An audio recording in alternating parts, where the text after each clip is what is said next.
Hello Instagram! Comment allez-vous ce soir?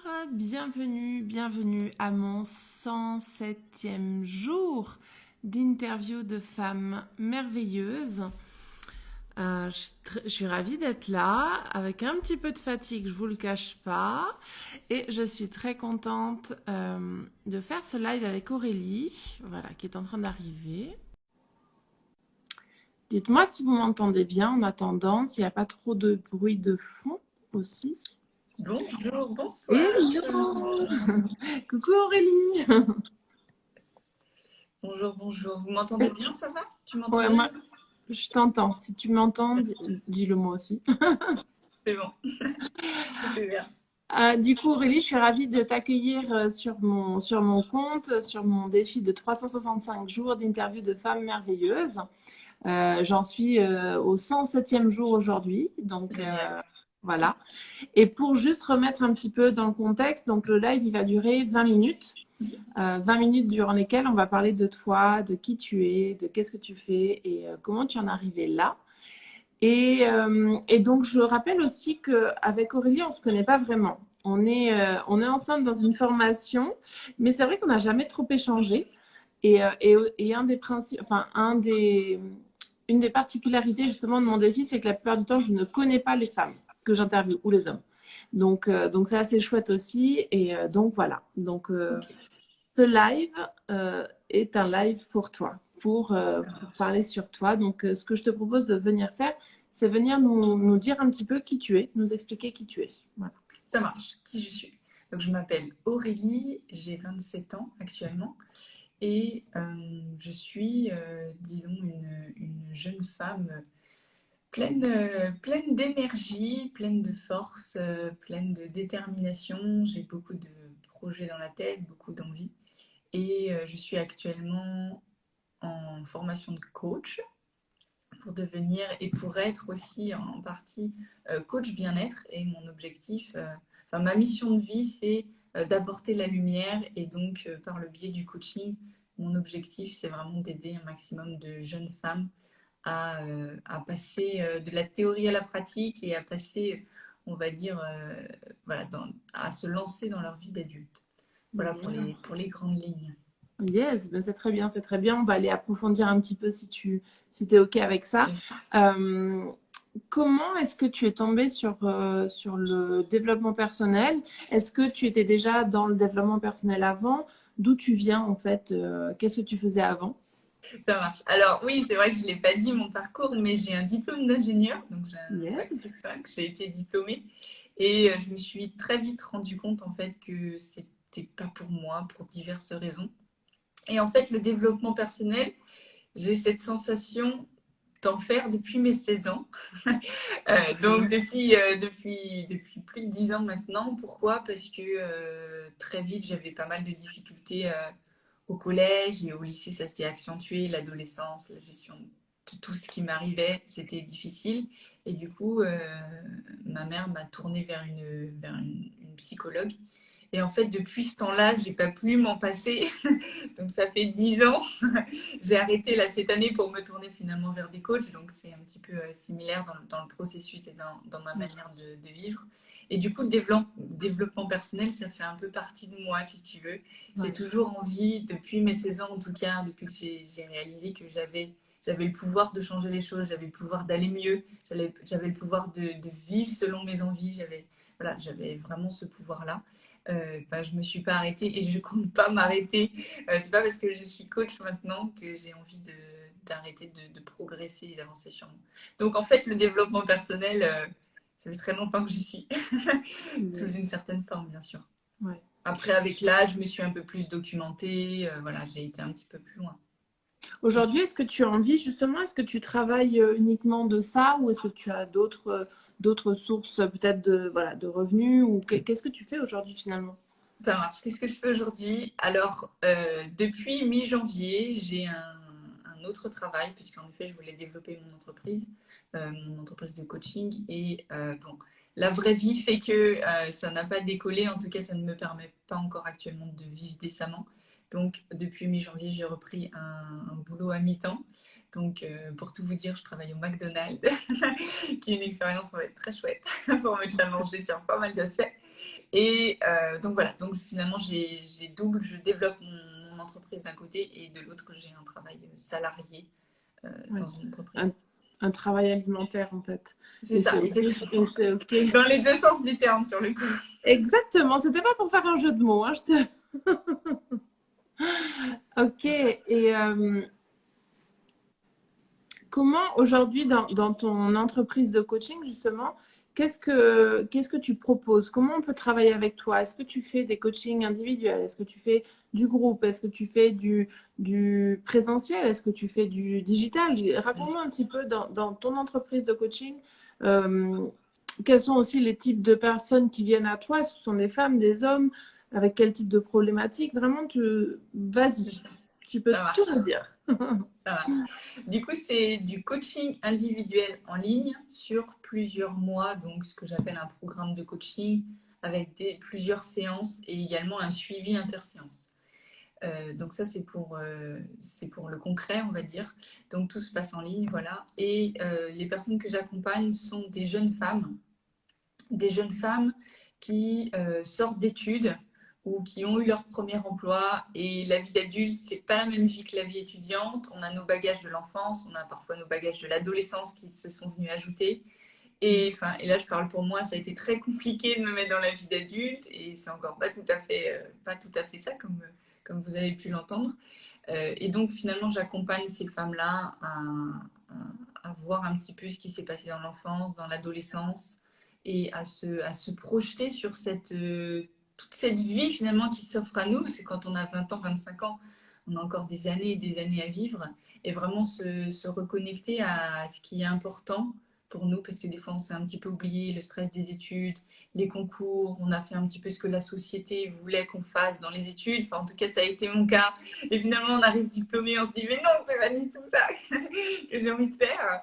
Donc voilà, je les accompagne finalement à retrouver un petit peu les bases pour le début de leur vie, si j'ose dire ça comme ça, leur début de vie d'adulte en tout cas, Ouais. pour toute l'année, pour tout le reste de leur vie. Voilà, donc c'est des jeunes femmes entre 20 et 25 ans, parfois un peu plus, hein. Ça va jusqu'à 30 ans, mais qui veulent bien commencer, Ouais, on va qui veut dire. bien commencer. Et Leur deuxième partie de vie. qu'est-ce qui te plaît justement dans le fait d'accompagner ces jeunes femmes ou ces jeunes hommes, hein, d'ailleurs, je pense. Qu'est-ce qui te plaît? Qu'est-ce qui me plaît, c'est le fait de leur redonner le pouvoir en fait sur leur vie et de voir de voir dans leurs yeux, dans leur expression qu'elles sont capables de tout faire en fait, que c'est capable de transcender, peu importe que ça soit des violences physiques, des violences morales, du harcèlement, que ça soit des décès prématurés des parents ou des maladies ou tout un tas de choses. Euh, que se dire, ok, j'ai vécu ça dans l'enfance, dans l'adolescence, c'est le passé, et maintenant j'ai envie d'être l'adulte que j'ai toujours rêvé d'être. Parce que quand on grandit, on a plus conscience des choses, on a appris un peu ce que c'était que la vie, voilà, challengeant parfois, mais voilà, on a appris un petit peu, et de se dire, et de voir ces femmes dire, ok, je prends le pouvoir et je décide de faire ben, le reste de ma vie ce que j'ai envie et ce dont j'ai vraiment le plus besoin, et d'arrêter de me conforter à toutes ces choses qui, qui sont pas forcément importantes pour la personne. Et c'est chouette et c'est c'est un joli message finalement que tu me transmets. J'ai envie d'aller sur un terrain, mais tu me dis si tu as envie d'en parler ou pas. Qu'est-ce qui fait justement que... en fait, je ressens énormément voilà, je ne vais pas dire le mot souffrance, mais je ressens que de ton jeune âge, parce que je suis quand même plus âgée que toi, donc pour moi, tu es jeune, depuis ton jeune âge, j'ai l'impression que tu as déjà tellement vécu, en fait. Et c'est quoi ton parcours, justement? C'est quoi ce que je ressens là je ressens vraiment qu'il y a quelque chose voilà, un passé, un passif, une expérience de vie du haut de tes 27 ans déjà énorme, en fait. C'est un peu le cas, en tout cas, Mm. c'est comme ça qu'on peut le voir, en effet. Alors, pour faire peut-être pas dans l'ordre, mais les grandes lignes, J'ai déclaré une maladie auto-immune à l'âge de mes 12 ans, donc au début de la puberté, qui m'a suivie et qui me suit encore d'ailleurs. Maintenant, je gère tout à fait, j'ai plus de médicaments, etc. Mais pendant toute mon adolescence, j'étais sous médicaments forts et avec des douleurs. En fait, la maladie auto-immune que j'ai, alors ça n'a pas de nom, mais c'est des rhumatismes. Donc imagine-toi avec des courbatures tout le temps et partout. Voilà, donc sans arrêt. Donc j'étais sous anti-inflammatoire pendant presque 10 ans. Donc ça déjà. Et en fait, je suis aussi...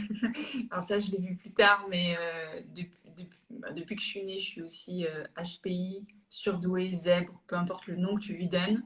Donc j'ai mon cerveau qui ne fonctionne pas tout à fait comme tout le monde. Et du coup, mes interactions sociales sont complexes, on va dire. Enfin, j'ai du mal à m'intégrer à un groupe, à comprendre les autres.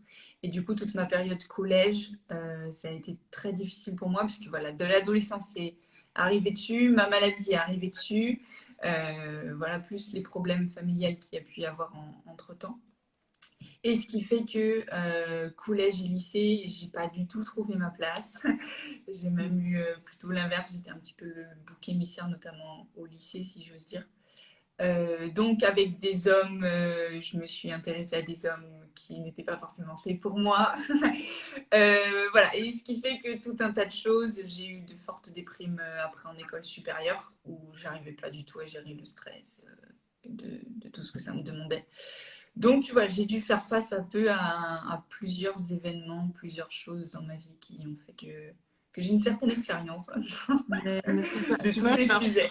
je le ressentais aussi, il y a comme quelque chose ouais, qui est dans ton discours qui évoque voilà, cette expérience de vie, comme si tu étais, excuse-moi, pardonne-moi l'expression, une vieille dans un corps de jeune. Hein. Je suis désolée de le dire comme ça, mais Non, non, mais on me le dit souvent que je parle comme une vieille. Donc, c'est OK. c'est pas ce que je voulais dire, mais c'est au niveau de l'expérience que je parlais. Ah, J'entends. ok.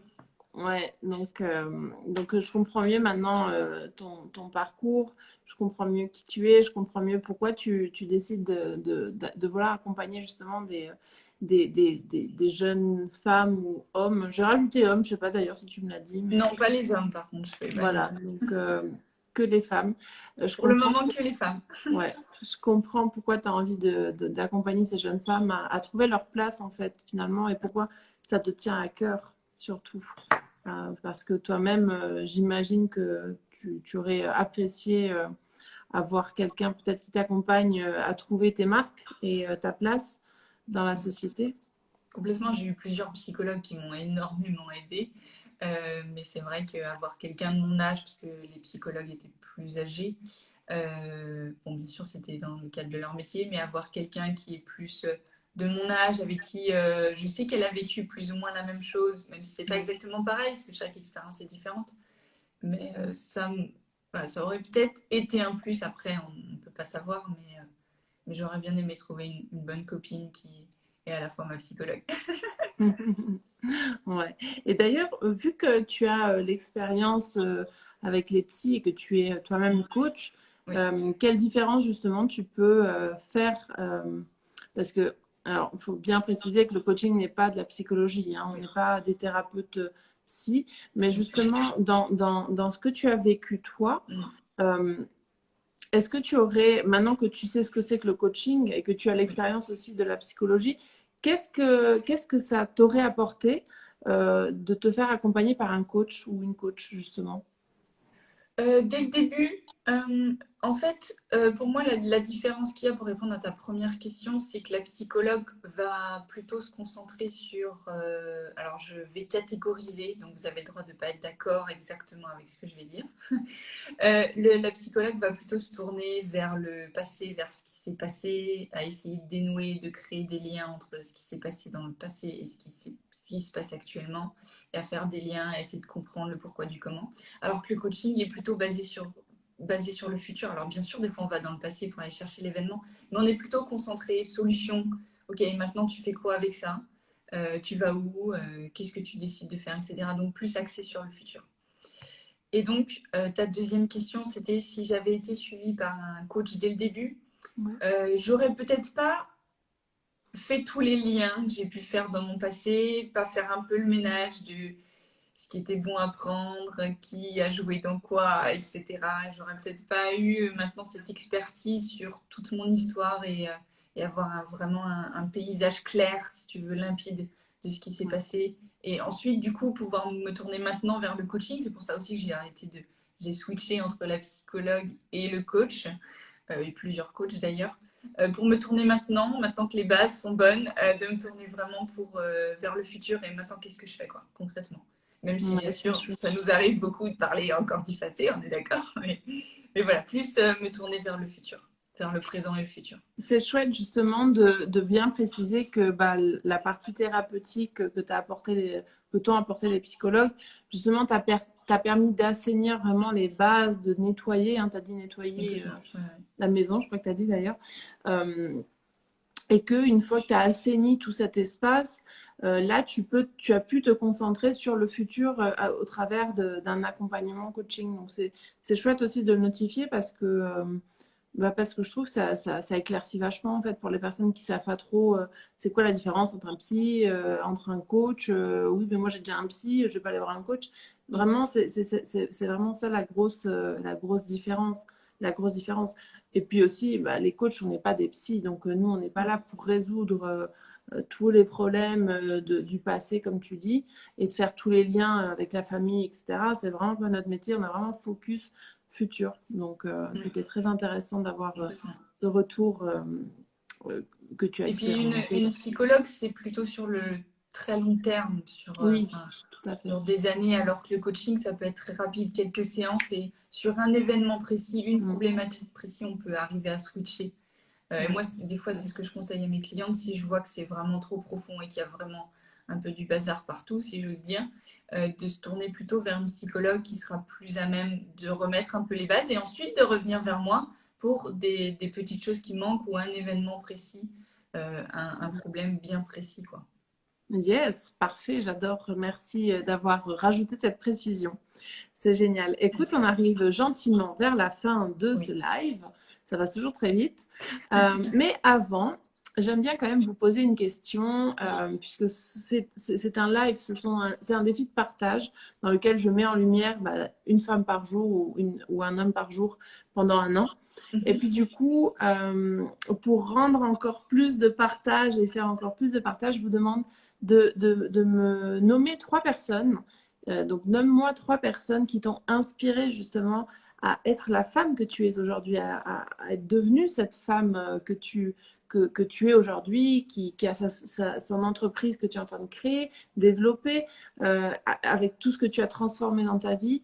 Voilà, qui sont les personnes qui t'ont accompagné sur ce cheminement peut-être, ou qui t'inspirent. Voilà, je te laisse. Les 3 personnes principales, oui, avec ES à la fin, qui m'ont permis d'être qui je suis, je pense surtout à ma mère, qui m'a beaucoup challengée et sans qui je ne serais pas là aujourd'hui devant vous. Donc voilà, elle déjà. Le deuxième personne, ça va être mes 2 entraîneurs de karaté quand j'étais justement au collège-lycée et qui m'ont vraiment permis de survivre à cette période, sincèrement, enfin notamment voilà, que je remercie sincèrement. Et la dernière personne qui est plus récente et qu'on a en commun, ça va être David Laroche. Beaucoup connaissent et qui m'a fait découvrir le monde du coaching et qui grâce à lui, ma vie a vraiment fait des pas de géant depuis et je trouve vraiment, j'avance réellement très vite depuis que je le connais, depuis que je pratique le coaching avec ses méthodes. Donc voilà, je dirais ces 3 personnes qui m'ont permis d'être qui je suis aujourd'hui. Excellent, je te remercie beaucoup pour ce partage. Ce que je vais te proposer de faire, c'est que je vais publier la vidéo sur mon feed d'Instagram.